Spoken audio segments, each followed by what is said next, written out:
പ്രിയ പ്രേക്ഷകർക്ക് സീരിയൽ ന്യൂസിലേക്ക് സ്വാഗതം. കൂടുതൽ സീരിയൽ ന്യൂസുകൾ അതിവേഗം ലഭിക്കുന്നതിന് ഈ ചാനൽ സബ്സ്ക്രൈബ് ചെയ്യുക. ബെൽ ഐക്കൺ മറക്കാതെ ക്ലിക്ക് ചെയ്യുക. വീഡിയോ ഇഷ്ടമായി എങ്കിൽ ലൈക്ക് ചെയ്യാൻ മറക്കരുത്. നമ്മുടെ പ്രിയ പരമ്പരയിൽ സുപ്രധാനമായ വഴിത്തിരിവ് ഉണ്ടായിരിക്കുകയാണ്. മല്ലിക തന്നെ ചതിച്ച മഹേഷിനോട് താനിനി ക്ഷമിക്കുകയില്ല എന്നുള്ള കാര്യം തുറന്ന് പറഞ്ഞിരിക്കുകയാണ്.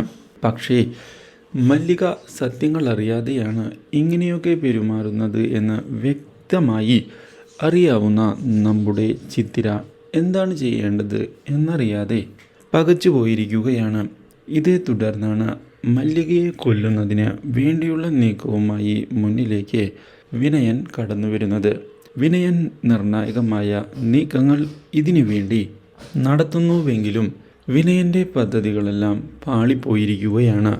ഇതോടെ മല്ലിക ആ ആക്രമണത്തിൽ നിന്ന് രക്ഷപ്പെട്ടു പോവുകയും ചെയ്യുന്നു.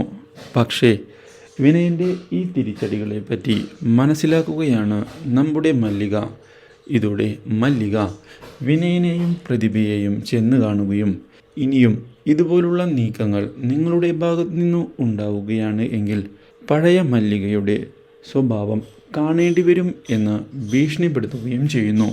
പക്ഷേ അധികനാൾ ഇനി മല്ലികയ്ക്ക് ഇല്ല എന്ന് വ്യക്തമാക്കുന്ന വിനയൻ മരണം തൊട്ട് അപ്പുറത്ത് തന്നെയുണ്ട് എന്ന് ഉറപ്പിച്ച് പറയുകയും ചെയ്തത് ഞെട്ടിച്ചു കളഞ്ഞിരിക്കുകയാണ് മല്ലികയെ. Do like, share and subscribe.